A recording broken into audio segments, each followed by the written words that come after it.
Does Lori, before we do that, does Lori have the login information? She does. Is she not logged in yet? I don't believe so. I don't. She did just text me 2 minutes ago, and so she should be on momentarily.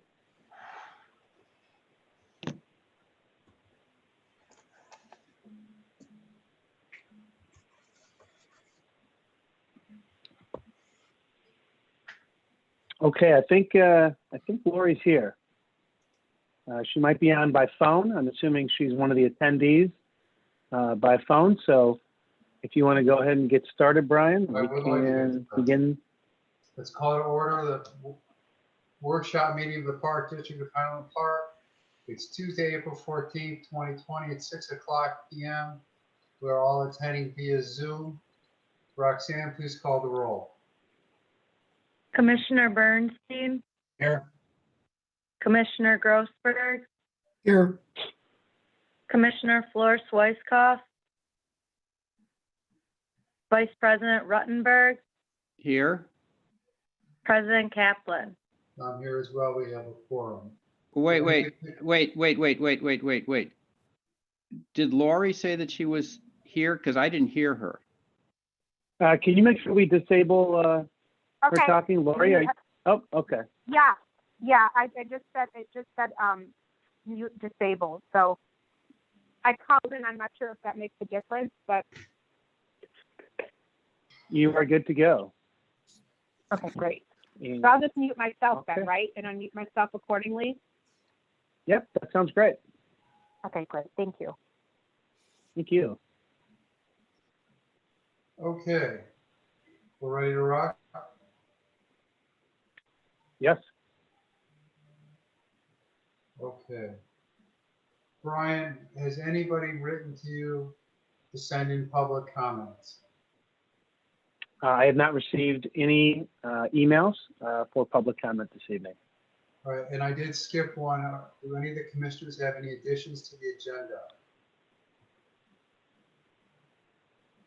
Hearing none, we'll move on to room number 5, Rosewood Beach update, which I'm assuming Jeff Smith will be presenting. That is correct. Can everyone see the title here? It says Rosewood Beach Recreation Cove Projection Project. Yes. Great. Yeah. All right. So the project officially began middle of last week, and it is moving along very swiftly.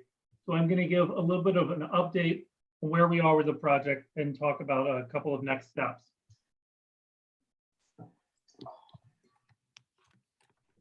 So I will start here with just a reminder of what we're doing at the Recreation Cove. So the Recreation Cove, as you can see from this photo, this was a photo taken probably a day or two before we started the work. You can see how far back the shoreline has gone, and under the boardwalk is starting to be exposed. Also, as we discussed in the past, you can see the footing around the shade structure here is completely exposed. So the focus of the project is to bring in sand to protect these areas.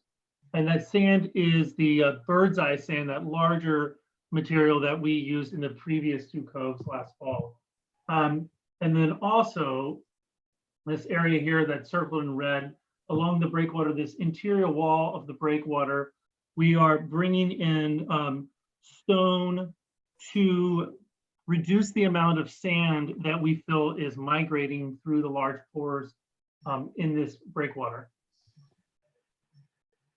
So all of the material is being brought in through the lower parking lot right by the interpretive center. You can see here, trucks are pulling in and dumping the material. We've had both the sand and the rock delivered this way. So I'm going to talk a little bit about the breakwater work first. So here's a photo showing along that interior side of the breakwater, an excavator comes in and digs out sand there. And then there is a smaller rock that gets placed against the existing breakwater, and it helps to fill some of the gaps. You can't see it here, But then afterwards, we put a filter fabric over. And then from there are larger stone. In the background, you can see the larger stone that gets placed. And then in the foreground here is that smaller stone. Then here is an image of a section that's mostly complete. And the sand along here will get refilled in as well. So that's the breakwater work. That was occurring yesterday and today, and will likely be finished up tomorrow. Now to the sand being brought in. As you can see here, once the sand is delivered down by the interpretive cove, it's trucked over to the recreation cove, and then it's dumped. And then an excavator is spreading it out. And here are a couple of photos of showing pretty much where we are right now with the sand that's on site.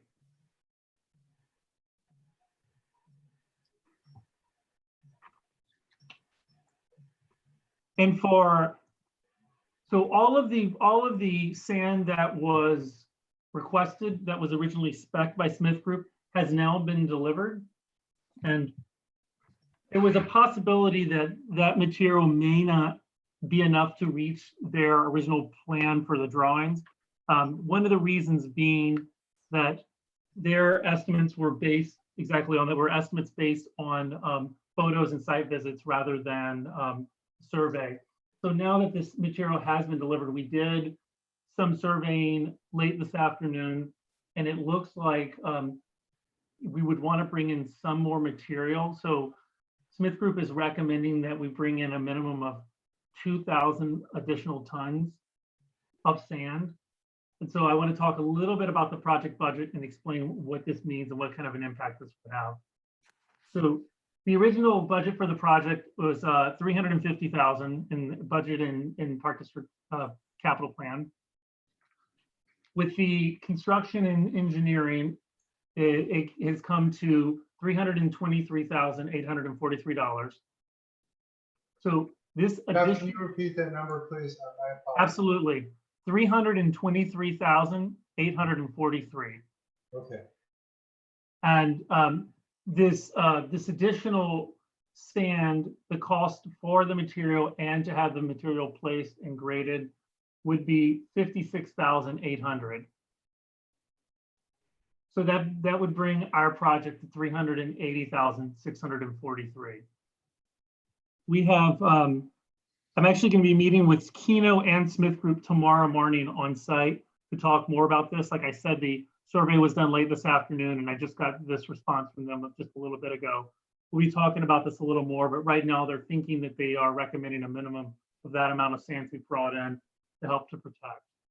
And I will be able to pass information on tomorrow, a little more definitive of how much sand they're recommending. With that said, are there any questions? Let's do what we did before. We'll go in order. We'll start with Cal. I have no questions. Jerry, Nope. Barney, Was there damage to the boardwalk? No, there hasn't been any permanent damage to the boardwalk. Okay, thank you. Lori. I don't have anything. Okay, I don't have any more either. All right, thank you very much. You don't need us to take any action, correct? No, and like I said, I would, I guess the only question would be if there's any consensus from the board on whether or not we should be bringing in this extra material. I apologize, I do not have the exact amount at this point because we're still figuring it out. But based on the 2,000 tons that's recommended, I don't know if there's any feedback about that. But otherwise, I will be making sure this information gets passed on to the board once we know more. So are you looking Yeah, so- for guidance and direction tonight, Jeff? Yeah, that would be beneficial. Like I said, our engineering firm is recommending the additional minimum of 2,000 tons, but I'm looking to see if there's a consensus that the board agrees with this recommendation based Mr. on the need Burns? that this is protecting the cove. Commissioner Bernstein?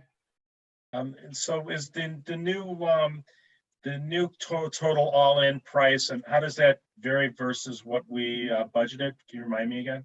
Yeah, that would be approximately 380,000 and we budgeted 350,000. Okay, now I have no further questions. Commissioner Grossberg,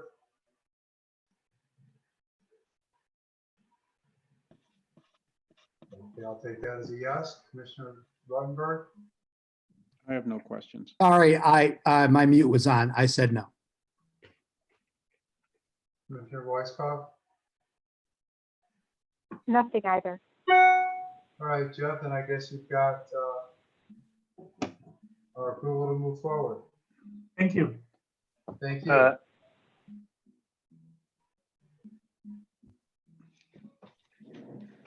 Just to clarify, Brian, when we get the change order tomorrow, I will share that change order with the exact price, and we'll go from there. Okay. Next on our agenda is post-issuance tax compliance report. I'm going to assume Mary Lynn Peters to present. Yes, good.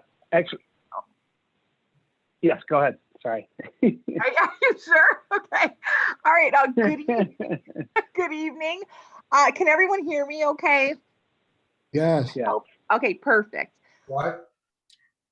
Perfect. In conjunction with the debt certificates issued on June 18th, 2012, and those debt certificates are also known as certificates 2012A. The bond record keeping policy was adopted by the board, and per the policy, the district agrees to keep and retain sufficient records regarding all of our debt certificates and bonds. We also have to make sure that we file the appropriate financial data each year online with Emma. We have to make sure that we spend the money in a timely and appropriate manner. We also have to make sure that we do not become delinquent in payments of the bonds and certificates, either their principal nor the interest. And there's a whole host of other items we need to make sure that we are in compliance with, so that our debt certificates and our bonds do not become federally taxable as income to the district. Annually, until the debt certificates and the bonds mature, plus 3 years, so really for 3 years after the last set matures, a review of all the contracts and other records will be completed to determine whether each issue complies with the federal tax requirements, again, to ensure that the bonds are not taxable. The district is currently in compliance with the applicable tax law requirements, and no further action is necessary at this time. And you can see in your packet the post-issuance tax compliance report, which is prepared for us by our attorneys, Chapman and Cutler. And that's all I have. Does anyone have any questions on that? Commissioner Bernstein? No, I have no questions. I reviewed the resolution and it looked fine. Oh, thank you. Commissioner Grossberg? Nothing to add. Commissioner Ruttenberg? I'm good. Commissioner Flores Weisskopf? Nothing either. Thank you, Mary Lynn. Okay, thank you. Okay, next on our agenda is the approval of resolution 2020-08, authorizing IMRF benefit protection leave of service. Executive Director Romes? Yes, I will go ahead and take that one. Thank you.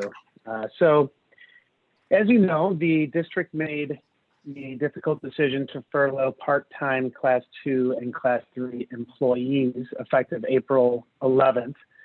Our part-time Class 2 employees are IMRF eligible, and the furlough does negatively impact their service credit, their IMRF benefits, and pension calculations.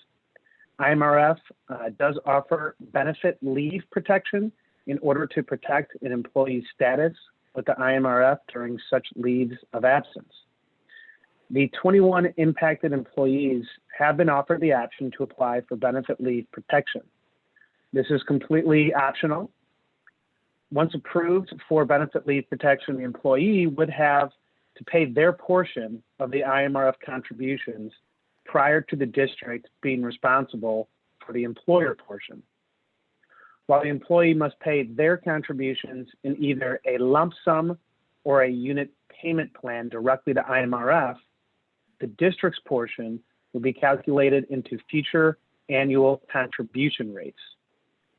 Therefore, there is no immediate payment from the district required. Additionally, based on the number of employees in this classification and basis of it being optional, we would anticipate the impact to future contribution rates would be minimal. To apply for this leave protection, the employee must complete an IMRF form and submit it to the district's authorized agent, which is done and done.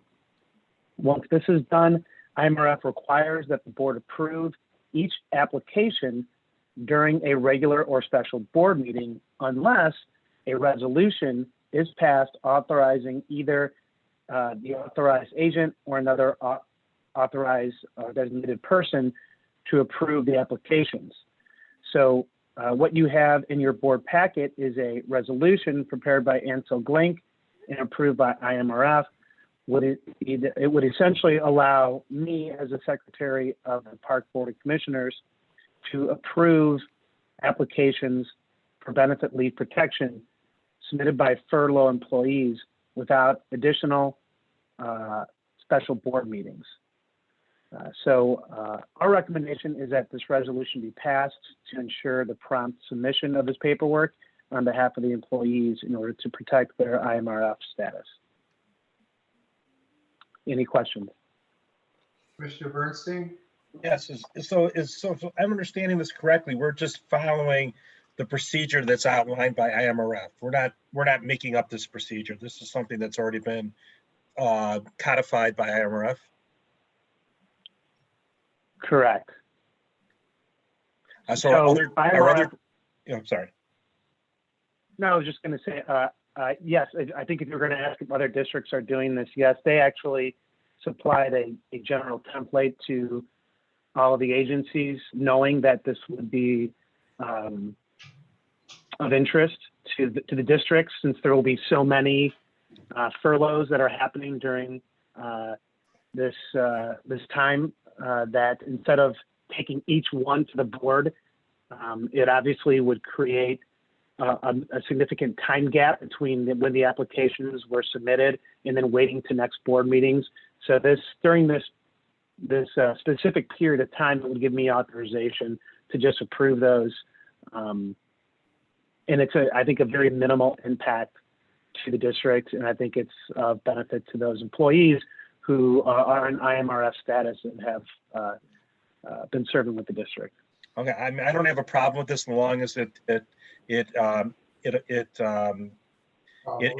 meets with our policies with regard to our IMRF. So if you tell us it meets with our policy, I have no problem with it. Yeah, so this resolution allows us to do this, whereas our policy normally requires each one to go. So it would be within our policy once you approve this resolution. Okay, I have no problem with it. Commissioner Grossberg? Yeah, that's what I was going to ask about our other districts doing it. Is this pretty standard? And it sounds like it is, so that's fine. Commissioner Ruttenberg? Explain to me what you mean by service credit. I don't understand the technical terms. Sure. So I'll probably let Donna get a little bit more into the technicalities of the IMRF as our representative for the district. Donna, are you able to get in on this call? Yep, I'm here. Can you hear me? Yep. So service credit is essentially the amount of months that people work. So when they're furloughed and they're not receiving any wages from the district, they no longer get credit for that month. So for 2020, where they could have had 12 months of service credit, that applies towards their time to be vested with IMRF and applies to their pension calculations. They would be short the number of months that they were furloughed and not receiving any wages. And then IMRF takes into account the salaries, I assume, or wages, and has a formula based upon service, time in service. That's correct. We would have to provide them, which is something that I do when I receive the form from the employee, is provide them the average of the last 12 months worth of wages. And that's submitted to them to verify against what we already report to them on a monthly basis. And then that is taken into consideration with their formula and calculating how much the employee contribution would be for that missed time, and then the district's contributions for that missed time. So, I'm just trying to understand the math. If an employee has a 3-month furlough, Mm-hmm. you're saying that we would make up, when we do our contribution formula, 3 months of the contribution that we would normally make? Correct. They would include that amount into the formula that they create for our annual contribution rates. So we won't get a separate bill for that. They'll just build that into some of our costs in future contribution rates. Okay. And that would be based on the current 4.12% that the employer pays after the employee pays their 4.5%. All right. So this is in essence a way of protecting our employees who we had to furlough. I understand. I think this is Yep, that's correct. totally consistent with what we should be doing. Okay, Commissioner Flores Wyckoff. I don't have anything. Thank you. Okay, I don't have anything either. Thank you, Mary. What action do we need to take tonight? We need approval of this, so Brian will do a roll call, or request that Roxanne do a roll call vote. Okay. We'll take a roll call vote, see if we can move forward with this. Roxanne, please call the roll. Do you want a motion? Yes. Wait a second. This is a workshop meeting. Are we allowed to take any action? Yes, we are. We have posted this appropriately, and we are allowed to take action. And what's the basis of allowing us to take action on a workshop meeting? What'd you do? Oh, I can it's, explain that, Cal. Let me explain it. We are not barred from taking action at a workshop meeting. It's been our custom not to, but we are clearly having a legitimate legislative session right now, and we could take action on anything as long as it's appropriately posted. Okay, historically, we haven't taken action. Right, at and workshop meetings. it's a historic item, but there are extraordinary times. Okay, so Brian, is that correct? That's correct. Okay, all right, then I move. And that I have cleared that with council, just so you know. Okay, fine. Then I move that we approve the resolution as drafted. Second, Second. yeah, second. Now, Roxanne, would you call the roll? Commissioner Bernstein, Aye. Commissioner Grossberg, Yes. Commissioner Flores Wyckoff, Aye. Vice President Ruttenberg, Yes. President Kaplan. Yes, motion passes. Okay, next is COVID-19 Emergency Operations Planning Update. Executive Director Rome to report. Thank you, Brian. So believe it or not, we are now on week 4 of the governor's executive stay-at-home order, and it's actually been 5 weeks since we closed our facilities. As we can all attest, the COVID-19 pandemic has caused considerable turmoil in all of our lives. As we navigate through this unprecedented time, the Park District's highest priority continues to be on the protection of our greatest resources. This means planning for and implementation of protocol that ensures the health and safety of our staff and community. To this end, some difficult decisions regarding the closure of our parks and facilities have been made. While these decisions may seem extreme to some, they were made for the uncompromised safety of our community. For many, this time of uncertainty causes stress, and the feeling of isolation can cause anxiety.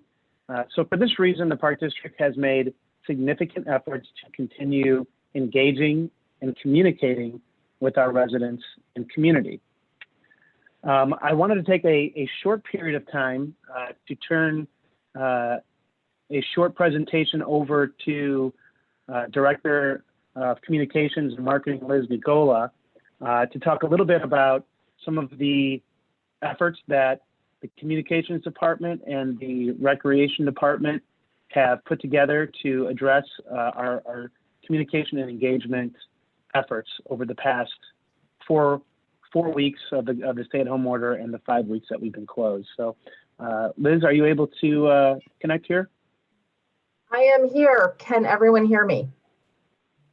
Yes. Everybody? Yep. Okie dokie. Well, good evening, everyone. Since our closure, communications with our residents and customers has been focused in 3 areas. The first area has been amplifying important health and safety messaging from the city, county, state, and federal officials. And that's really been something that the city and the county have encouraged us to do along with other community organizations. The second area is providing updates on Park District cancellations and facility closures. And the third area is keeping our residents engaged with our district through virtual programs and activities during the stay-at-home order. And we're doing that through our traditional channels, the Park District website, all of our social media channels, including the Recreation Center channels and Sunset Valley, as well as the Park District's main channels, and also through email. These virtual programs and activities have really run the gamut from social distance reminders from our staff to online contests to staff-led videos, including fitness workouts, early childhood lessons, nature programs, golf, tennis, and athletic drills, performing arts tutorials, aquatics water safety tips, and Red Cross tips for potential new lifeguards. To date, we've provided the community with over 85 staff-created videos and activities and resources. This past week, we had over 8,000 views of our videos, and in the previous 3 weeks, over 10,000 views of our staff videos. In the last month, we've seen a 162% increase in monthly social media followers over the previous month, and a 521% increase in social media engagement. And social media engagement is anyone who's commented on a post that we've made on social media, shared a post, or clicked on the post. These activities and resources are also archived on the homepage of our website entitled Happy and Healthy at Home, as well as updated information on our closures, important health and safety reminders, additional resource links to city, state, and CDC, among others. A series of updated emails have also been distributed to our database with important messaging, and several of our programming areas are distributing emails to their members and participants as well. In addition, North Shore University Health Systems has reached out to us to assist them with outbound calls to encourage residents who are experiencing symptoms to call North Shore's hotline. Their team has provided us with a training script, and they would like us to use to make these calls. They've also asked that we reach out first to higher risk population residents who are 60 years old and older. Because we have a large database of residents and their contact numbers, we're really well positioned to help them with this community outreach. And their ultimate goal is to test everyone with symptoms. And last but not least, in a show of gratitude to our healthcare workers and at North Shore Highland Park Hospital and the City of Highland Park first responders, once the Recreation Center can fully reopen to the public, we'll be offering a free 1-month trial. And after the trial, 50% off annual memberships with a free KidFit add-on for all employees of North Shore Highland Park Hospital and for City of Highland Park first responders. If the park district is able to open Hidden Creek Aqua Park, we'll also provide these employees with 10 free day passes. Liz, Yes, did you say 50 or 15% discount? 50% discount. 50. 50. Okay, good. I just want to make sure I heard right. Thank you. Yes. Any questions? I have, oh, go ahead, sorry. Let's go in order again. Commissioner Bernstein. No, it's very well done, Liz. We talked this morning about other ideas and keeping keeping the community keeping the community informed as to the latest information regarding the district. And that's a very good idea with regard to providing help to our first responders and the real heroes right now, the first responders and the employees of North Shore Health. They're doing an amazing job, and we really appreciate them, and anything we can do to help, I'm all for it.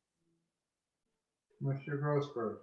Yeah, my question is how many staff are involved in these different social media outreaches and all the different topics? This is not meant to be a gotcha question at all. I'm just looking for numbers of people that are working. You know, who do you have doing this stuff?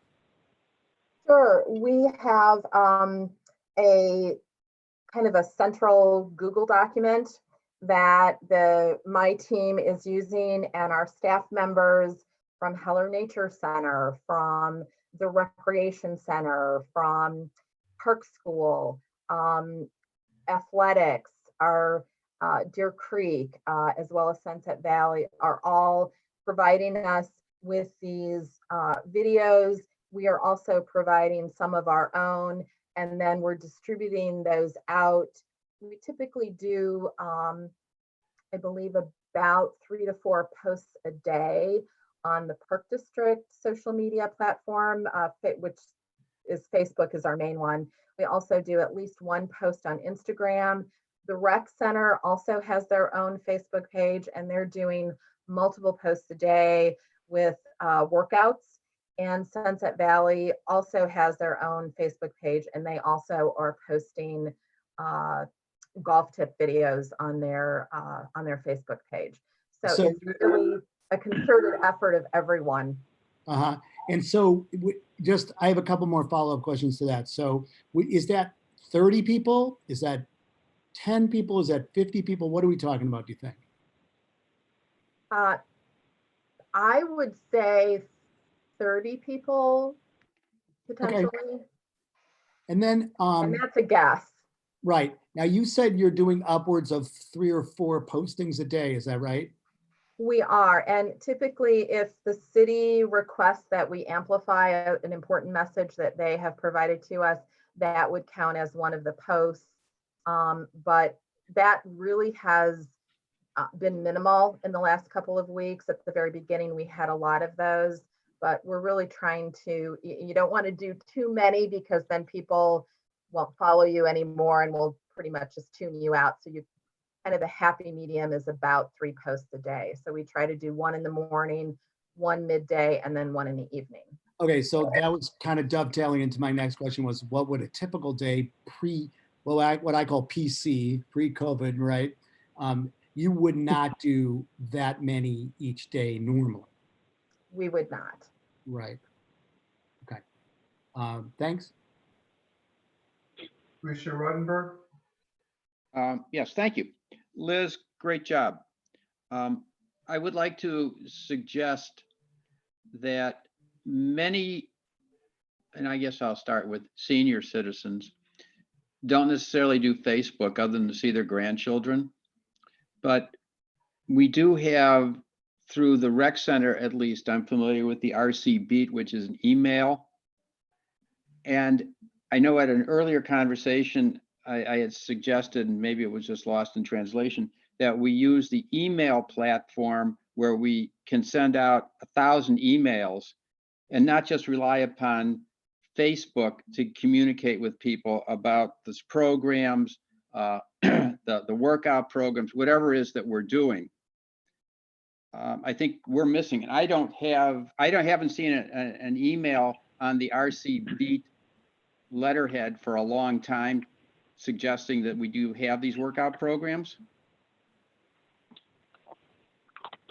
So I will say, we are, and I know they have been working incredibly hard putting these videos together, and we are working with facilities. We just finished doing one this week, last week with Sunset Valley and Deer Creek, and we've reached out to the rec center to help them also with content and help them put their Okay, emails together. but Liz, it's not what we're doing, it's how we're communicating.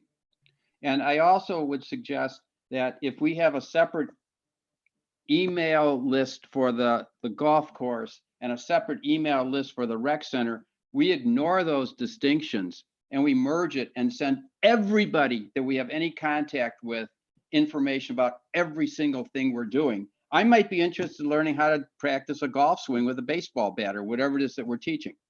I mean, we can't stay in silos, and I think the people in the community would appreciate more and more and more information.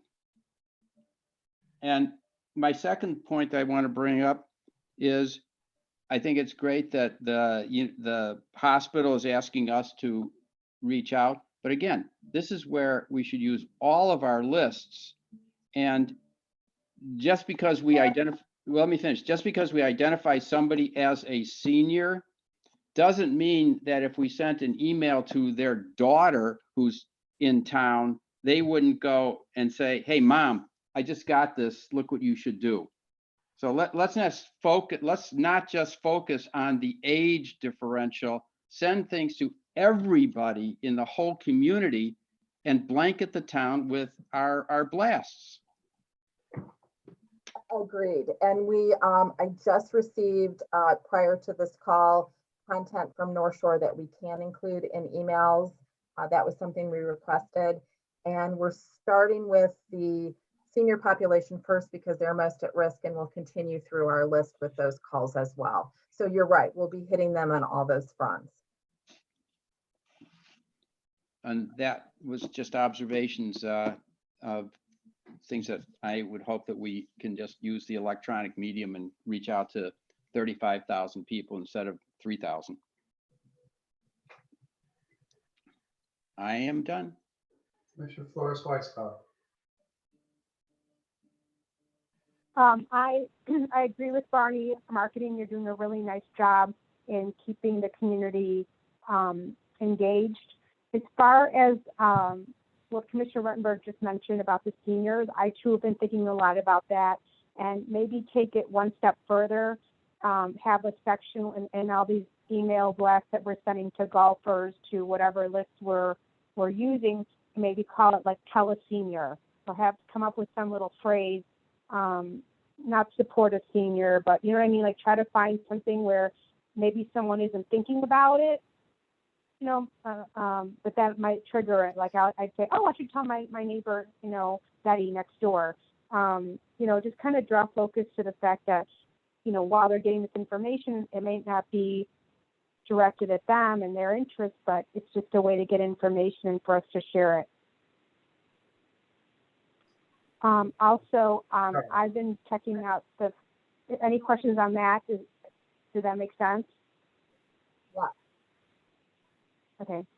So just put more of a focus on the fact that we want people to share this information, especially with seniors, or even tell a neighbor or something. I'm sure you'll come up with something cute.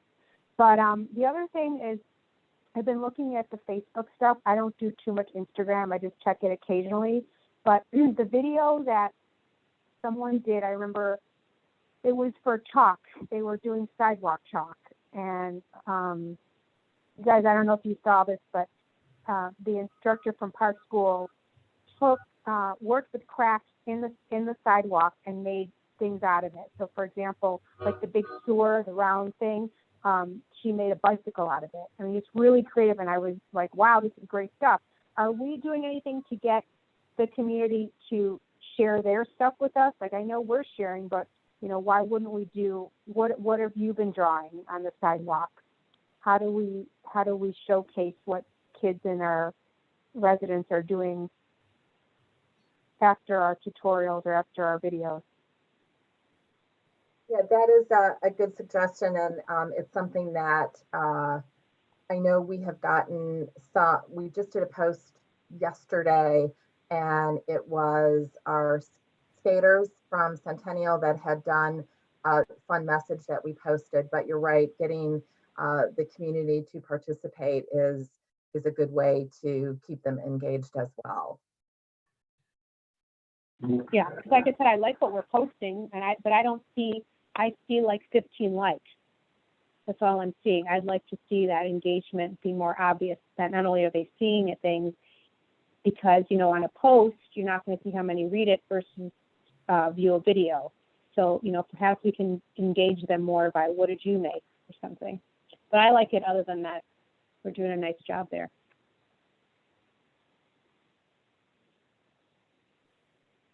Okay, are you done, Lori? I'm sorry. Yeah, thank you. All right, Liz, I think you guys are doing a great job. I just had 2 comments or questions. One is on all the email blasts, can you make sure that each commissioner is part of that blast as well, so that if someone brings it up to us, we know what they're talking about? Yes, and we have added everyone to the list. So on a forward-going basis, everyone will get it. If you're not already on the list, we've added you. And shame on me for not looking, but on our website, did we have any of our instructors, our rec center instructors, do any live classes? Or did we just put workouts on me? The classes to date have been recorded. We have not done any live classes to date. But we put, same thing, we put recorded classes on there. Yes, recorded classes. Yes, they are all on the website. Perfect, thank you. Anyone else? Thank you, Liz. Yes. Thanks, Liz. And thank you to the board for your support and for your feedback regarding those continued online programs and offerings and continued engagement and communication. We know it's truly added value and enrichment to the lives of our community members, and it's essential that we keep doing that. So I'm going to continue on a little bit talking about some of our emergency planning efforts. And while this recent discussion in regards to the engagement and communication has been great for our community members, we also know that as stewards of our community park district, we must also ensure that the park district's physical resources and financial health sustains through this pandemic. As I mentioned at our March 31st Park Board meeting, the closure of our facilities and cancellation of our programs not only comes at an emotional cost to our participants, but it also comes at a significant financial cost of roughly $500,000 in lost revenue each month of closure. As an organization that exists to serve the invaluable needs yet intangible benefits of recreation, we are forced to navigate through some very uncharted territory. As a result, staff has prepared an emergency response business plan. This is being done in an effort to provide direction and guide future decisions relating to essential business functions such as safety and emergency action planning, park and facility maintenance, assessment of current and future recreation services, employee management, and financial sustainability. The emergency response business plan is meant to be a fluid document since details regarding the COVID-19 pandemic are changing weekly and in some circumstances daily. The information in this plan is intended to be used as a guide during the pandemic so that we can adapt quickly as the situation changes. The plan focuses on the following 3 specific initiatives: emergency planning, strategic planning, and financial planning. For the purposes of tonight's meeting, I'm going to highlight our planning efforts to date. I'm going to detail what is planned for the remainder of April, and then I'm going to highlight some next steps. So I'm going to start off with what has transpired over the first 30 days of our closure. Some of this I'm just going to review. So obviously, as we all know, our indoor and outdoor facilities were closed promptly on March 13th. Programs and services were immediately canceled. During the closure, essential work has continued. Essential job functions included the continued care and protection of our infrastructure, including the facilities and the properties, our IT infrastructure, our capital equipment, as well as ensuring essential administrative functions were continued, such as managing customer inquiries through our virtual helpline, intergovernmental cooperation with the City of Highland Park and other local and regional partners in response to the COVID-19 pandemic, mandatory functions such as payroll processing, unemployment claims processing, state and federal reporting, employee relations, implementations of policies, procedures, laws, and ordinances, payment processing, daily bookkeeping, evaluation of our cash flow, refund processing, program and service assessment, and future planning, including considerations for the near term and long term of programming. Also, communication and engagement with our customers, as we've already discussed. We've revised our capital plan, and we've managed the approved projects, ensuring that while all this being done, we are also adhering to workplace safety standards based on recommendations from the CDC. To that end, we have also developed new workplace safety protocol that addresses standards for personal hygiene, workplace sanitation, and social distancing for those that are actually physically coming into work. From a strategic planning standpoint, obviously not much to be done, except we have all of our memberships on hold.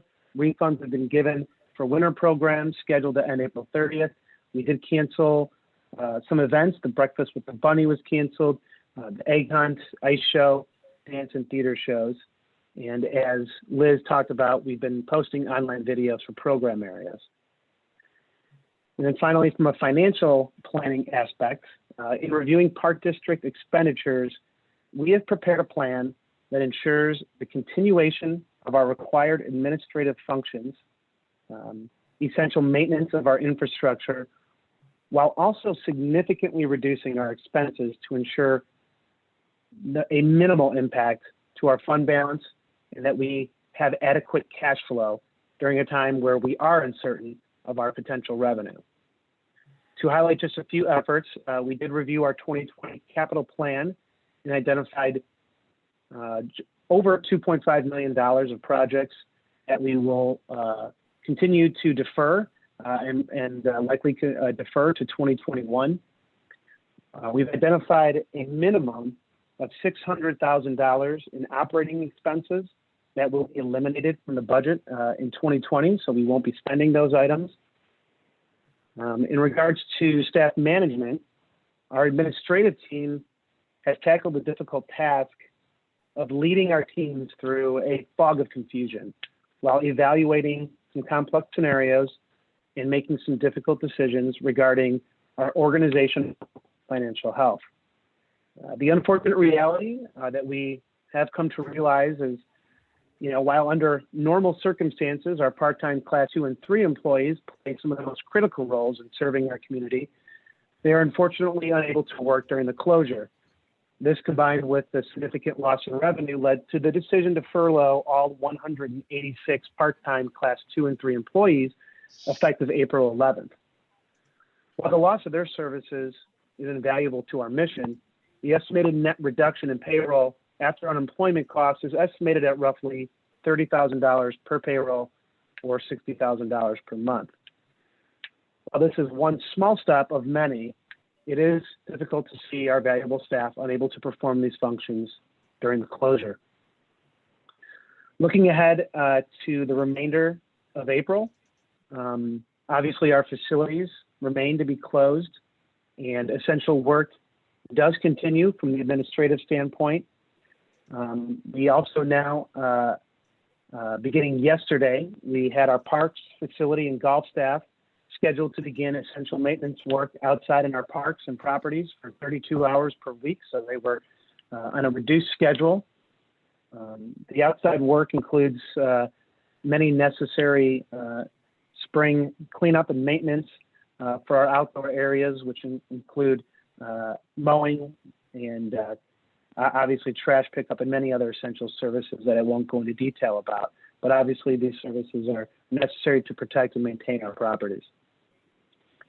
From a strategic planning standpoint, program staff is now considering virtual pre-registered programming. So Brian, you had asked about live Zoom fitness classes and things of that such. So that is the next step, and that is what our staff is working on right now. So we're working on coming up with a comprehensive list of programming that people can pre-register for and take live, fitness classes, park school classes, safety village, dance classes, theater classes, tennis, gymnastics, golf, nature, and athletics.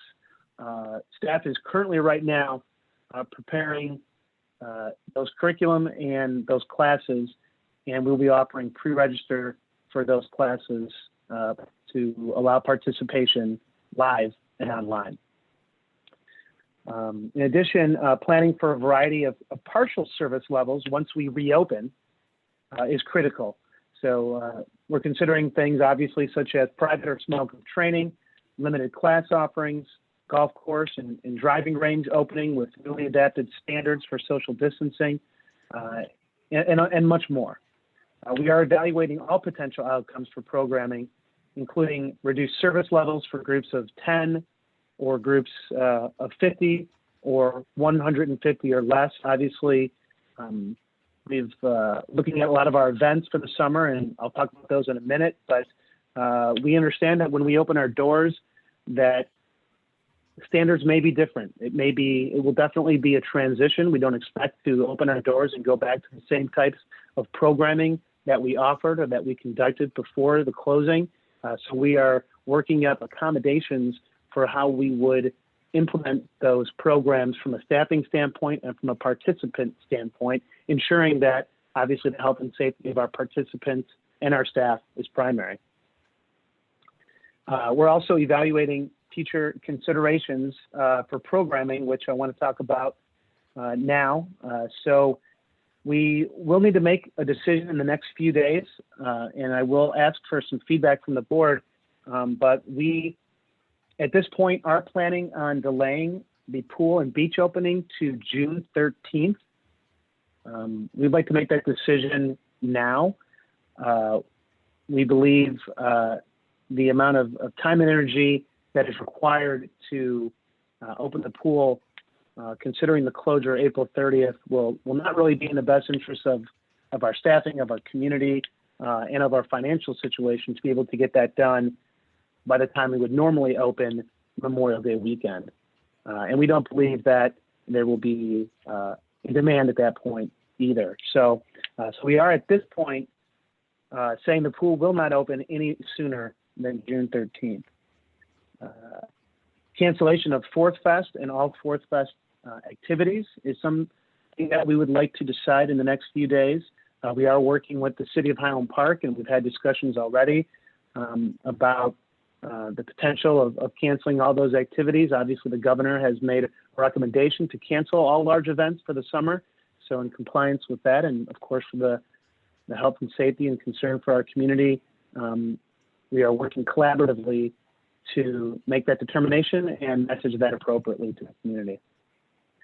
We are considering closing Centennial Ice for the remainder of spring and summer. We have kept the ice intact thus far in case we do reopen in May. I know that the user groups are anxious to get back in. However, obviously it's not looking very optimistic that would be a possibility. So definitely in the next week, we will likely make a determination on that. I know we've already made determinations on indoor facilities such as draining the pool at the recreation center, but we're also looking at summer camp. Summer camp is one of our most essential, most popular, most valued programs that we offer at the district. It's one of our largest program areas. And so right now we are looking at modifications to our summer camp, drawing up different scenarios based on the unknown of what the standards will be, or what the CDC recommendations will be, or what participant interests will be. There are many different schools of thought, many who think it will be in a very, very high demand, and others who are not sure that it will be. So we are putting together all scenarios. One scenario is pushing back the start of camp to July, and that's starting it in June. And all of our decisions are definitely modified, so we don't anticipate being able to run all of our specialized camp to the same degree we normally would. We are looking at our field trips and making the determination that it likely will not be in the best interest to take any field trips. It's very likely many park districts won't have water parks open anyway. And I think what's most important is that we are able to offer some engaging activities for families, for parents looking for activities to keep their kids engaged and enriched during the summer, and also need some childcare as they may be returning to work. So we are evaluating all of those scenarios and taking into account all the different considerations. We are also going to be making, if we continue this closure into May, by mid-May, we will make a decision on closing the pool for the summer if continued closure does continue. And we have dates really set aside for all of our programs on when we would make the decision to cancel and when we would make decisions on adapting based on what the current level of standard is and what the CDC recommendations are, or the governor's stay-at-home order is, or any action that or guidance we get from the city of Highland Park. So that's where we are with that. But before I move on to some of the financial considerations that we have going forward, I wanted to just pause and see if there were any questions about any of the programming considerations that I just mentioned. So Brian, I don't know if you want to go around and ask for any questions or comments at this point. Commissioner Bernstein?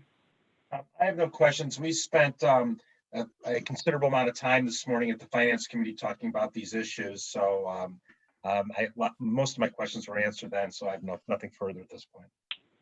Commissioner Ruttenberg? My only request is that we be provided with a very simple bullet point list of the critical dates, so that you said we might make a decision on the tennis courts in June 15th. Whatever it is, I'd like to have us know those dates so we can participate and understand what the results will be. Commissioner Grossberg? You mentioned a date of June 13th for the beach and the pool. What is the savings to the district if we did not open the pool at all?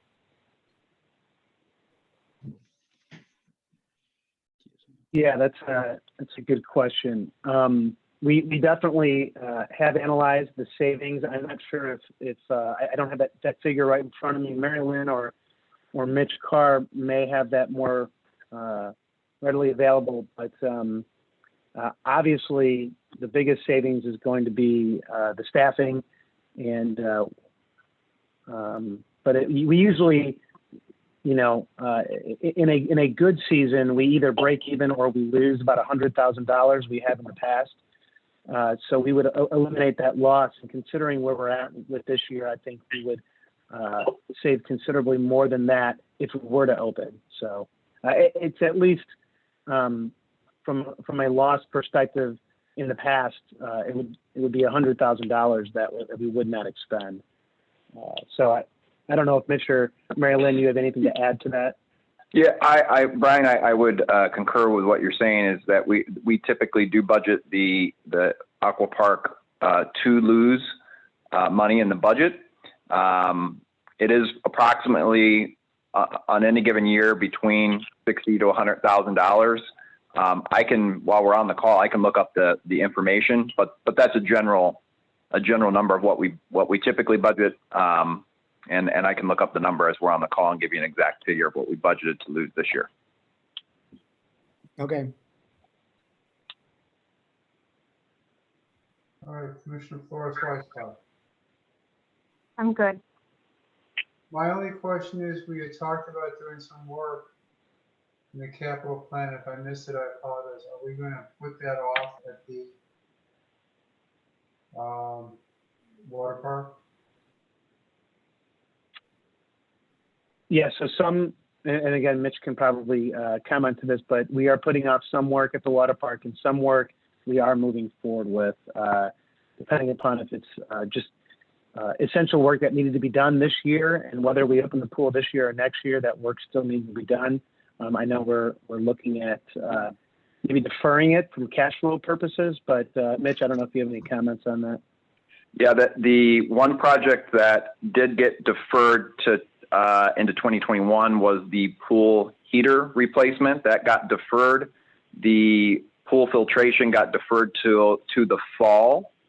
The only, I guess, larger project that we kept on was some slide resurfacing that did come in under budget. And if we do open the pool, those slides had to be resurfaced or we wouldn't be able to utilize them. And so we kept it to just the 2 slides that had to get resurfaced as part of a capital need before we would open. Okay, thank you. Brian? Yep.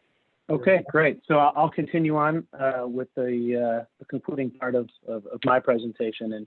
And just to add to that question, I'm not sure if you caught it, but yes, we did defer 2.5 million, over 2.5 million of projects in entirety, including the ones that Mitch mentioned for the aquatic center.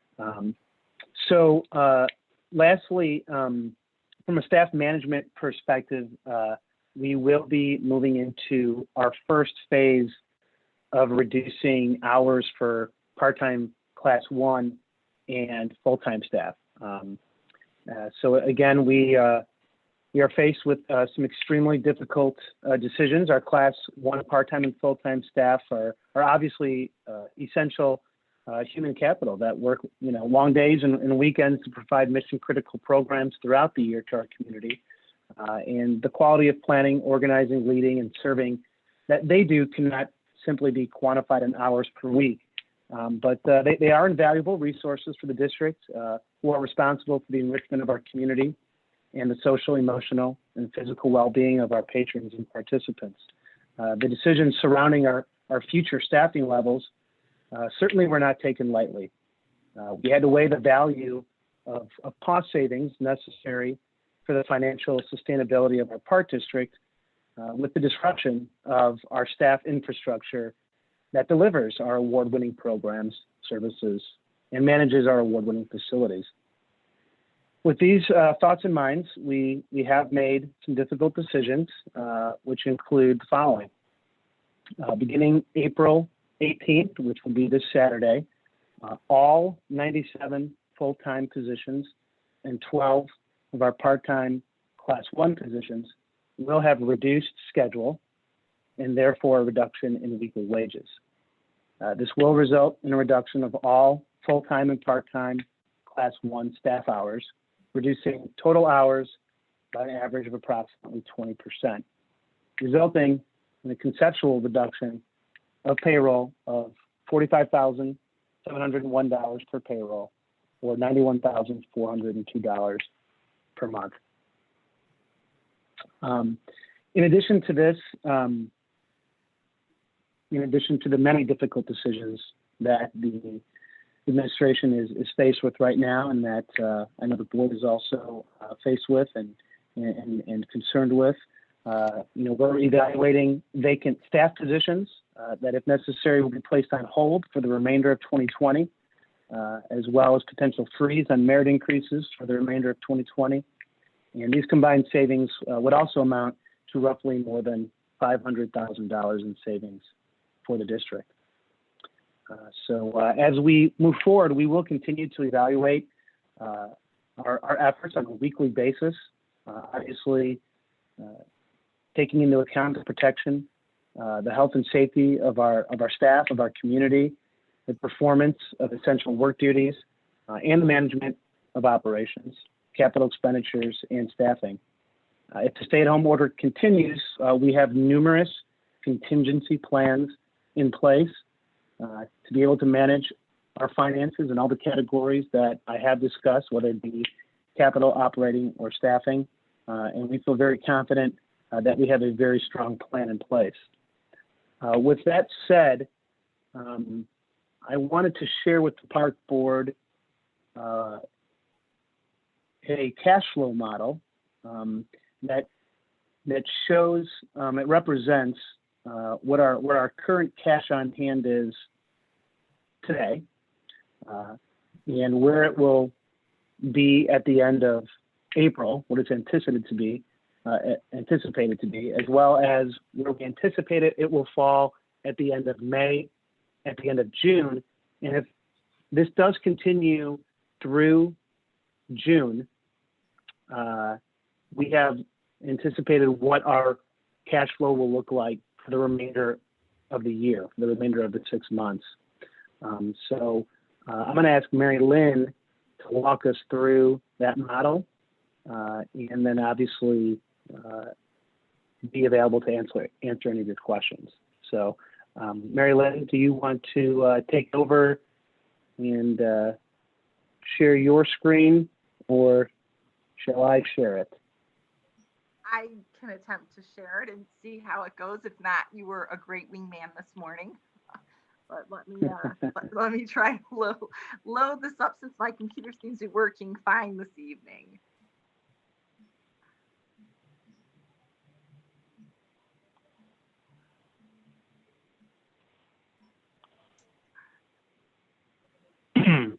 So I do have it available here. I can also share it. Let me see. Okay, maybe.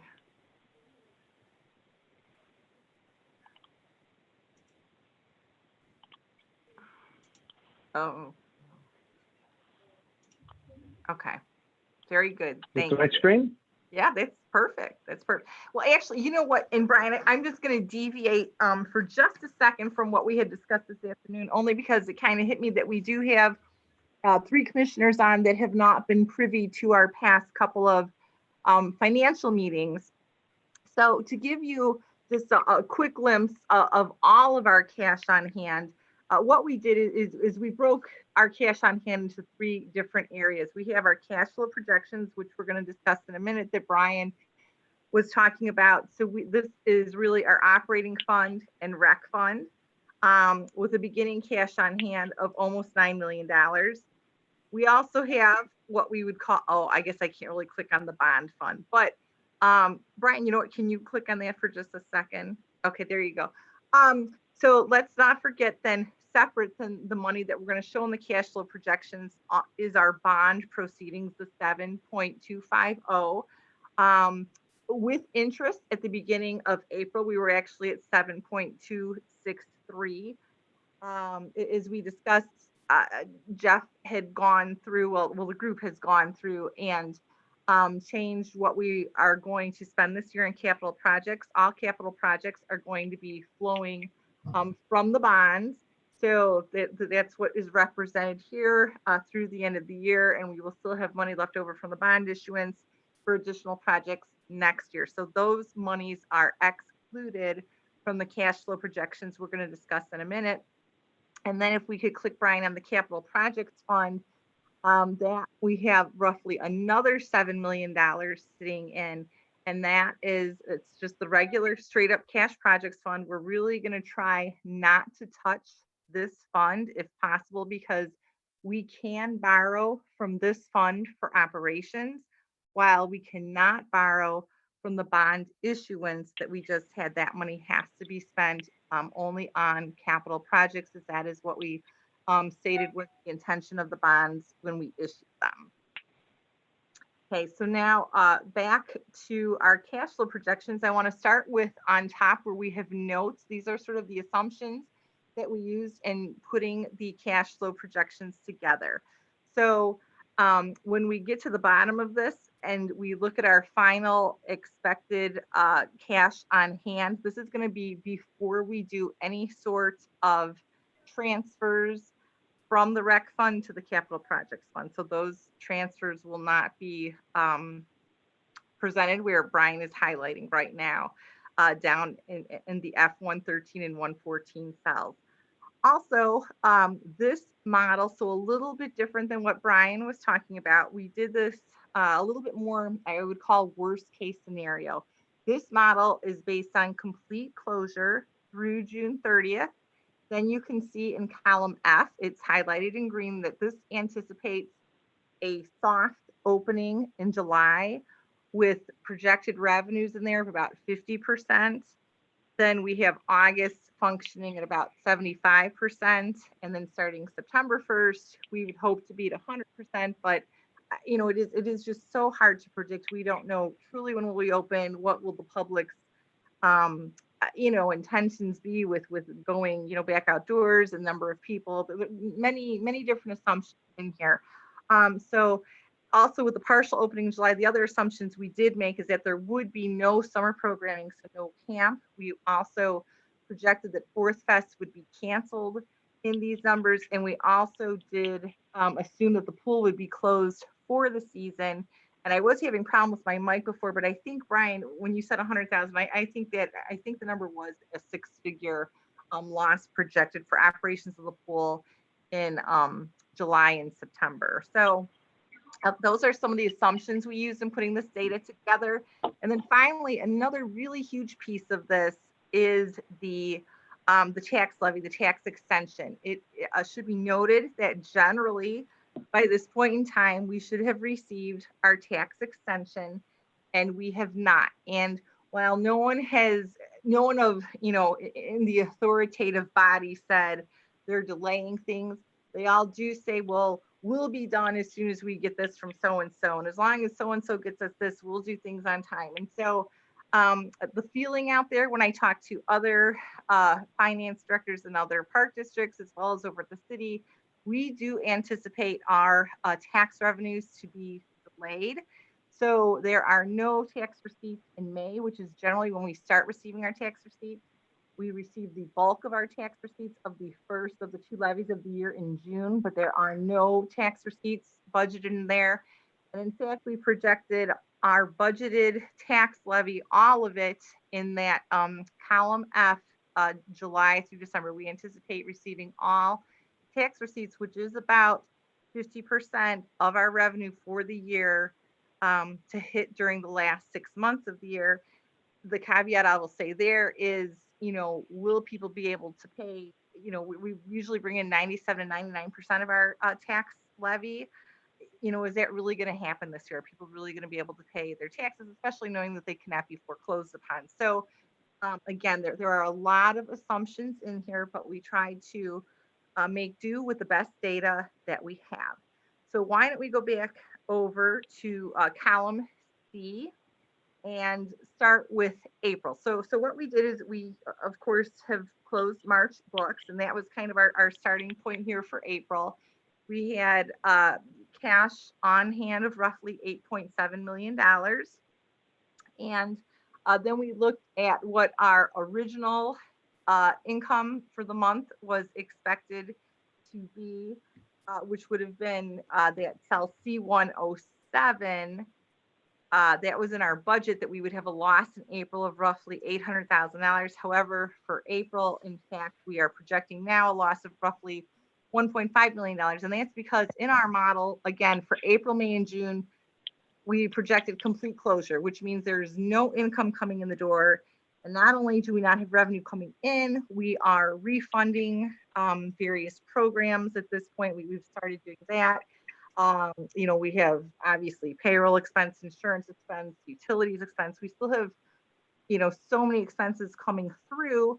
Many of our expenses, including utilities, are often a month in arrears. And so we are still getting hit with expenses based on when we were still open end of February, beginning of March. So that's what's in there. And so if you go down to C108, it just kind of shows you the difference of original budget versus actual. So we are, you know, off in April by an extra $600,000 than what we originally, where we thought we'd be, which gets us down to a month-end projected cash on hand of about 7.3 million.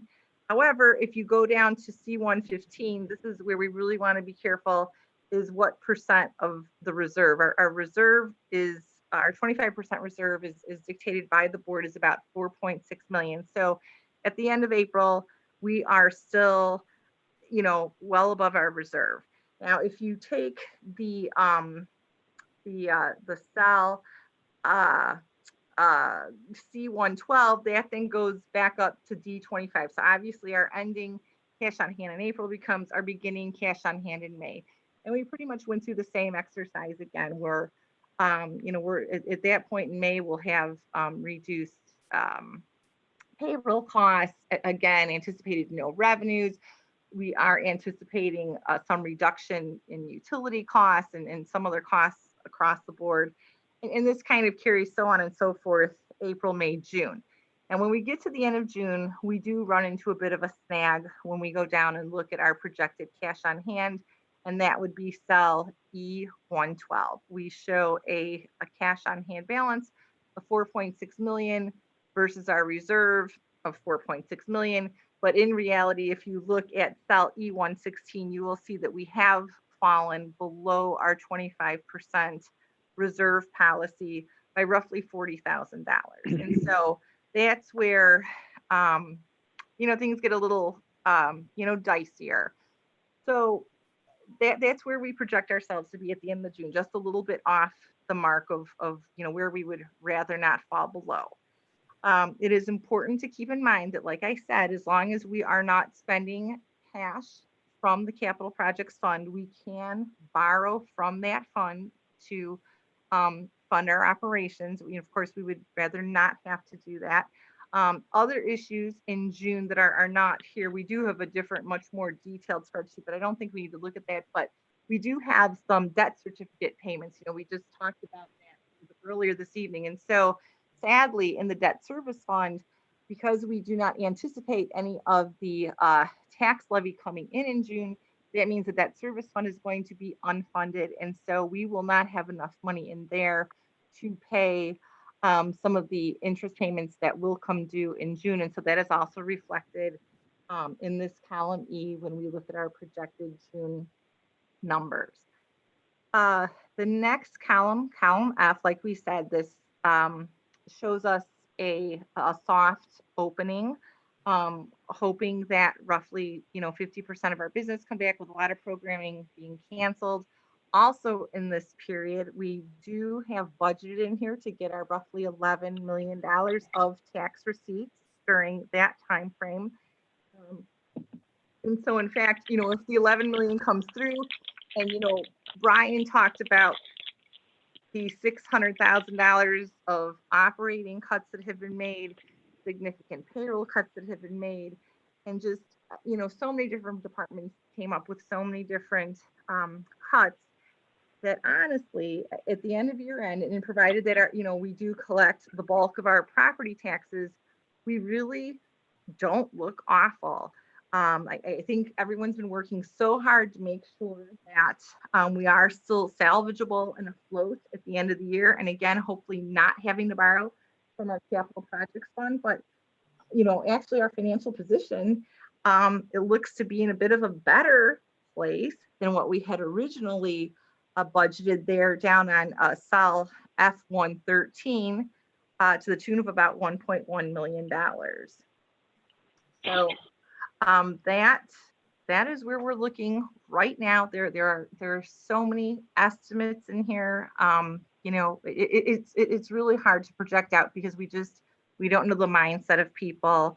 We don't know when we can be open again. But this is where we're at. And so I would ask if people have any questions. Thank you, Mary Lynn. You're welcome. Commissioner Bernstein? Yes, Barney and I spent a lot of time going through these models, this model and a more detailed model this morning at the Finance Committee. I really don't, most of my questions were addressed then. You know, as I stated at our last meeting, that this is obviously a work in progress. The Finance Committee is meeting regularly. We're monitoring the cash flow. We're monitoring our fund balances and other things like that. So we're going to continue to do that, and our funding models, I should say. We're going to continue to do that as we work through this national crisis. So at this point, I really don't have anything further. I'd rather pass and let people who haven't had an opportunity to ask any questions regarding this, that chance. Thanks. Commissioner Grossberg. I did have the opportunity to kind of get a blow-by-blow on an earlier version of this. I think we just got a more detailed look at it. But from Brian Rome's last week, I'm not sure if we considered that we may not even get this half of this taxes, which, obviously would upend everything that we're talking about. I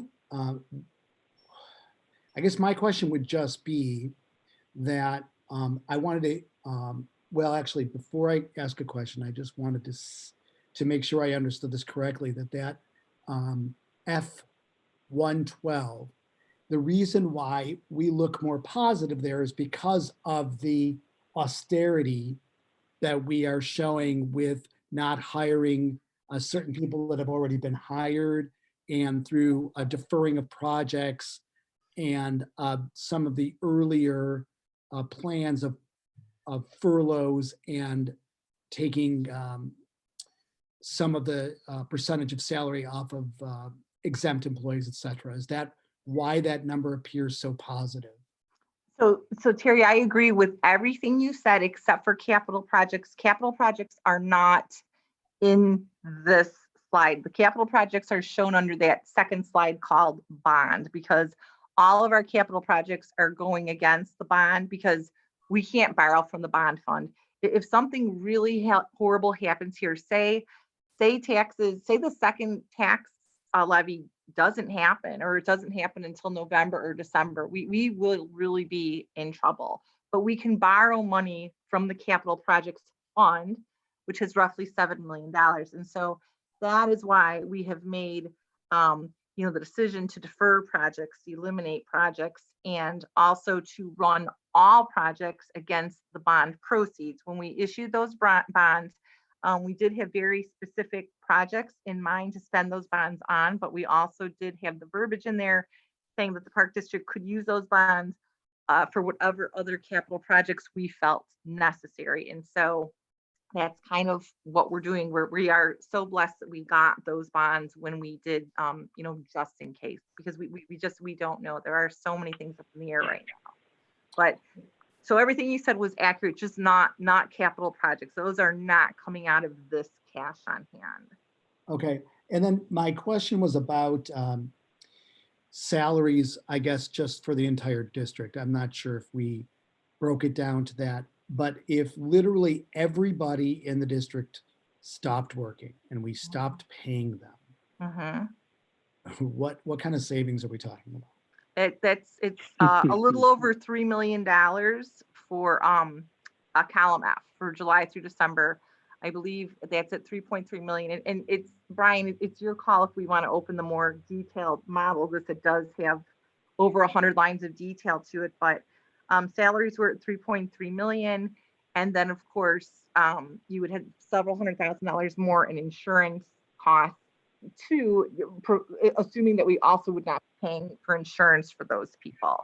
So that would be a several $1 million savings if you did in fact do that. Okay, I have many questions, but I'm going to stop right there until we hear from more people. Okay, thank you. Thanks.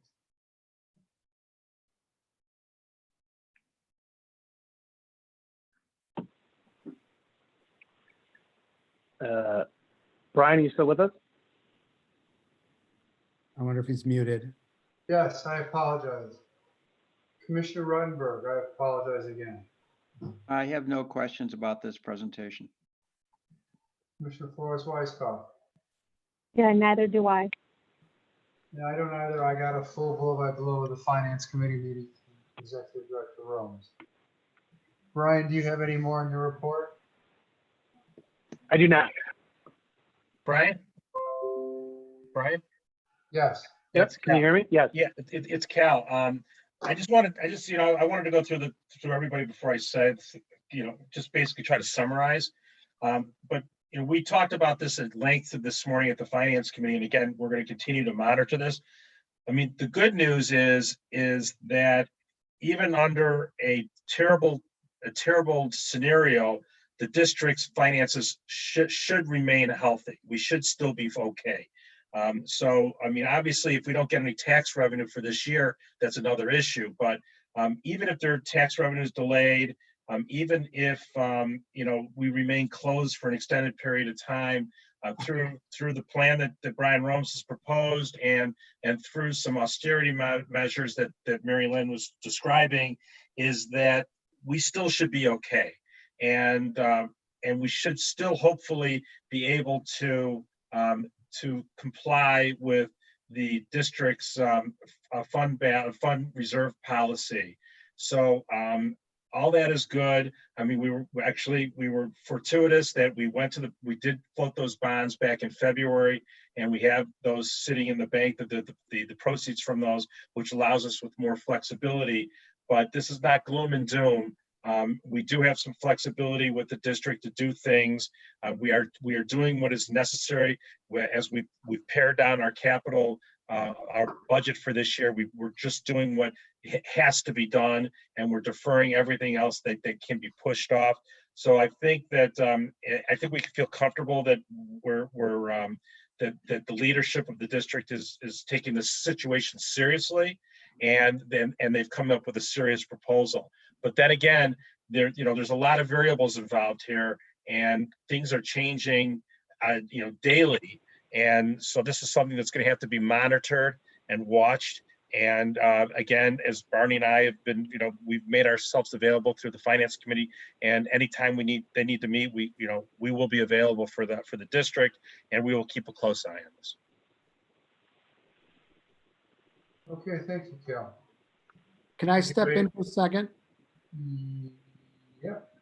Okay, and I've been talking to a lot of people that I know that are in private industry, and basically they ran to the bank, 2 or 3 weeks ago and borrowed everything that they could borrow because they were getting it at a very low interest rate. So it just sounds like the district, even pre all of this, not, we have certain limits that they don't, but it sounds like it's good that we have this money in the bank for a rainy day, and it doesn't get much more rainy than this. So that's good. Yes, yes, Absolutely. we have a great reserve policy, and thank goodness we abide by it. So yes, we definitely do have some money sitting there to help us through this. Terry, I wanted to be able to answer your question for you. The budget for the Hidden Creek Aqua Park this year is a loss of $135,000. Okay, great. Thank you. Great. I mean, well, that would be, if we didn't open, it would be $135,000 in our pockets. So I mean, not that I want that, but Just wanted to clarify. yeah. Okay, anything else, Commissioner Grossberg? Nope. Commissioner Ruttenberg? Commissioner Flores Weisskopf? Okay, No, thank you, nothing else. Brian. Next, Thank you, everybody. review of vouchers. Okay. Brian, if I may, before you go on to review of vouchers, this is Tony Bloomberg on behalf of the City of Highland Park. Sure, you may. I just really wanted to take a moment and express on behalf of the city our appreciation of all of the collaboration that we've had with the Park District. I talked to Gita this morning, who I believe spoke with Brian Romes earlier today as well, and very positive approach to the whole thing, and everybody's worked together as a real team. On a broad level, it is deeply appreciated that you are walking a very delicate line between wanting to make sure that we all maintain appropriate distancing while having some access to the parks and open spaces to get what kind of recreation we're able to get within the stay-at-home and distancing orders. And I think you guys have done a great job with that. So on behalf of the City of Highland Park, we thank you for all of your efforts. Very encouraged by what I heard tonight with the financial reports and reports for the future.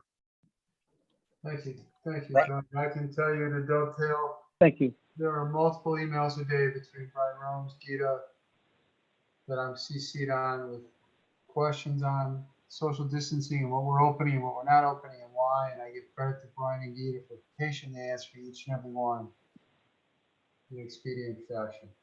You know, Right. Brian, it's Cal. I just want to echo what Tony just said, and I just want to thank both, the city, the mayor, our governor, who have all been, in front of the curve on this and been proactive rather than reactive.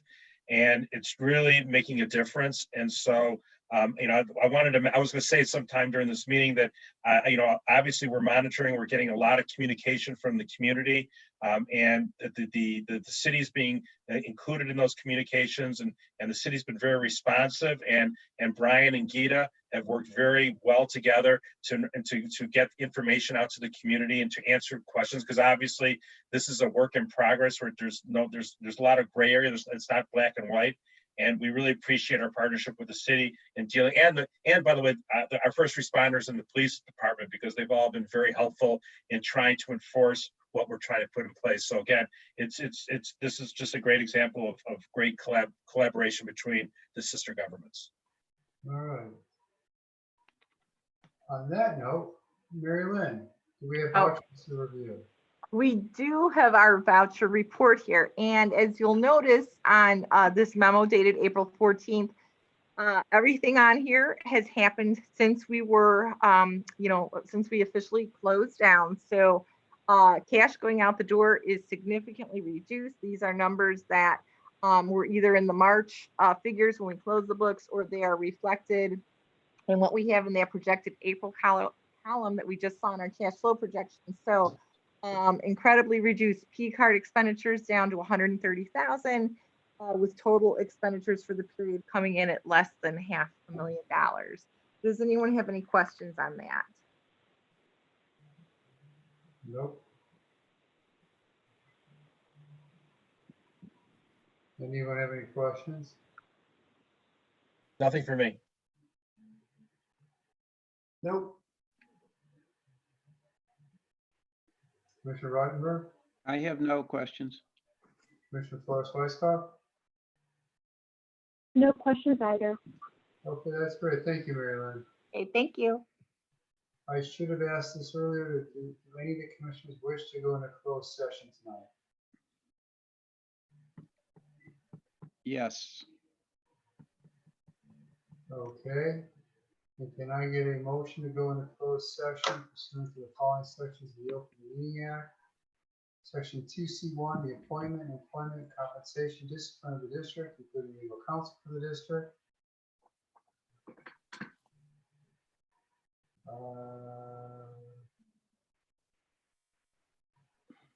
Section 2C29 for discussion between internal or external auditors of the board.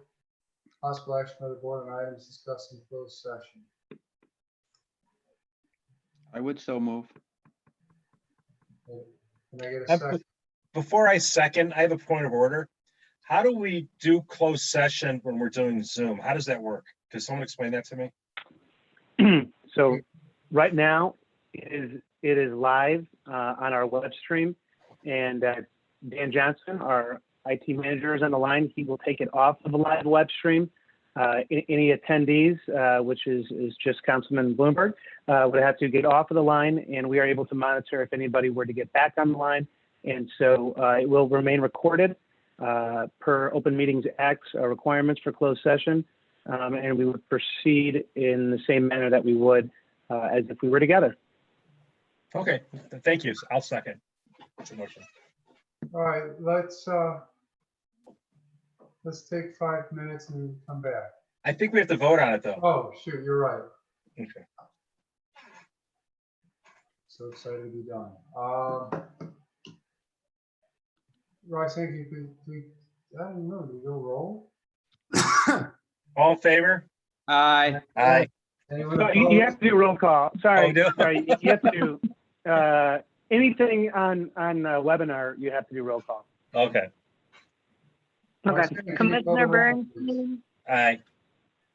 Commissioner Grossberg, Yes. Commissioner Flores Weisskopf, Aye. Vice President Ruttenberg, Aye. President Kaplan. All right, so it's 7:35. We are How long do we have for closed session? Because I have to